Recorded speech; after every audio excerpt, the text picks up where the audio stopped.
2001 April 5 Bali, Indonesia. ജ്ഞാനദളം 300. പ്രതിബദ്ധതയും സൗകര്യവും. സൗകര്യത്തെ മറികടക്കുമ്പോൾ മാത്രമേ പ്രതിബദ്ധത അനുഭവപ്പെടുകയുള്ളൂ. സൗകര്യമുള്ളത് പ്രതിബദ്ധതയല്ല. സൗകര്യമനുസരിച്ച് മാത്രമാണ് നിങ്ങൾ നീങ്ങുന്നതെങ്കിൽ പ്രതിബദ്ധത ഇല്ലാതാകുന്നു. അതാകട്ടെ കൂടുതൽ അസൗകര്യം സൃഷ്ടിക്കുകയും ചെയ്യും. അസൗകര്യമാണ് എന്നതുകൊണ്ട് സ്വന്തം പ്രതിബദ്ധത വിട്ടുകളഞ്ഞാൽ നിങ്ങൾക്ക് സുഖമായിരിക്കാൻ പറ്റുമോ? സൗകര്യമുള്ളത് പലപ്പോഴും സുഖം തന്നു എന്ന് വരികയില്ല. എന്നാൽ സുഖമുണ്ട് എന്ന മിഥ്യാബോധം അത് നിങ്ങളിൽ സൃഷ്ടിക്കുകയും ചെയ്യും. മാത്രമല്ല, നിങ്ങൾ പ്രതിബദ്ധതയിൽ വളരെയധികം പെട്ടുകിടക്കുകയാണ്.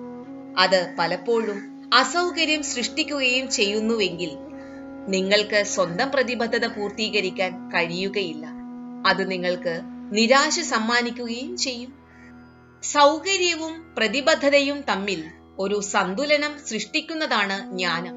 കാരണം ഇവ രണ്ടും ശരീരത്തിനും മനസ്സിനും ആത്മാവിനും സുഖം തരുന്നു. ജ്ഞാനം അന്വേഷിക്കുന്നയാൾ സൗകര്യത്തെക്കുറിച്ച് മറക്കണം. പട്ടാളക്കാരും ഭരണകർത്താക്കളും ധനം അന്വേഷിക്കുന്നവരും അത്യാവശ്യ സേവനങ്ങൾ നൽകുന്നവരും അങ്ങനെ തന്നെയാവണം. ക്രിയാത്മകതയും സാഹസികതയും ആഗ്രഹിക്കുന്നവർ സൗകര്യത്തെ മറികടക്കും. ഉയർച്ചയ്ക്ക് തീവ്രാഭിലാഷവും ലക്ഷ്യത്തിലേക്കെത്താനുള്ള അതിയായ ആഗ്രഹവും ഉള്ളവർ അസൗകര്യത്തെ കാര്യമാക്കി എടുക്കുകയില്ല.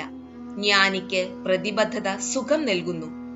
പ്രതിബദ്ധതയ്ക്ക് ഇളക്കം സംഭവിക്കുമ്പോൾ അവരുടെ സുഖത്തിനും ഇളക്കം തട്ടുന്നു. അലസന്മാർക്ക് പ്രതിബദ്ധത പീഡനമാണ്. എന്നാൽ പ്രതിബദ്ധതയാണ് ഏറ്റവും വലിയ പരിഹാരം.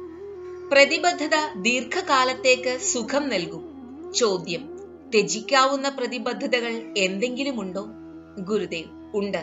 ചിലപ്പോൾ ദീർഘവീക്ഷണമില്ലാതെ പ്രതിബദ്ധരാകുമ്പോൾ നിങ്ങളുടെ വീക്ഷണം വികസിക്കുന്നതിനനുസരിച്ച് വിമ്മിഷ്ടം അനുഭവപ്പെടും.